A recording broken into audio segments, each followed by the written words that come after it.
Been dealing with record high water levels for much of this year.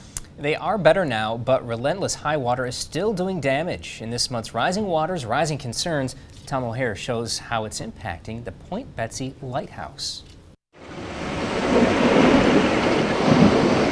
It's a wonderful historical site. It's a beautiful romantic site. It's one of Michigan's most beloved lighthouses, standing defiant against Lake Michigan since 1858. So if you look at a map, Lake Michigan is pretty much north-south from here down to Chicago.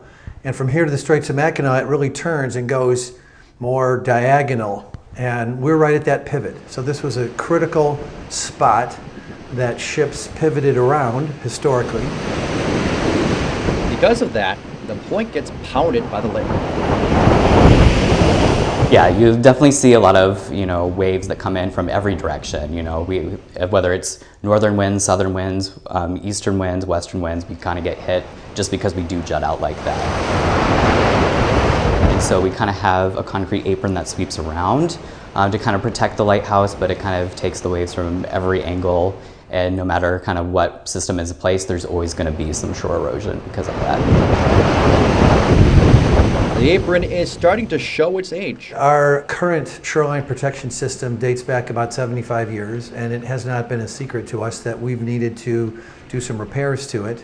It's been very sturdy and lasted longer than we expected, but the erosion is relentless and the damage is ongoing, and the high water levels only tend to make that urgency that much worse, that much more obvious, and kind of force our hand. We've got to attack this problem sooner rather than later.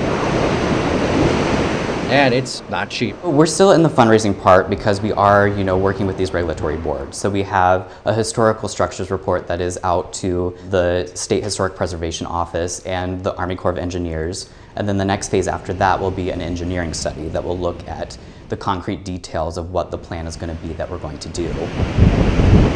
Exactly how much our target is going to be depends on these engineering studies, but it will be multiple millions. And we need a lot of help, so please give generously. And help keep the most photographed lighthouse in Michigan standing tall and proud. I don't think we're literally going to fall in the water today or tomorrow, but we will eventually, and let's do it a year early rather than a day late. Now, the key point I want you to take away is that the water level is now below record levels again. That's great to see. You can see this month overall this year right there. We rose up there, again, above the monthly records. Been going down right there. There's August, September below, October below, so we're looking great right there. Overall, we've dropped out about 10 inches in the record set back in 1986. The forecast at the end of the year drops a lot more, another 10 inches expected, so great news overall. So yeah, not a record month. Those levels did rise a little bit with all that rainfall on Friday, but you know what? That's good news. It's going already down overall, and is down for 8 inches for the peak. So that's the key news, that we're not at record levels, and of course the long-term levels are still going down.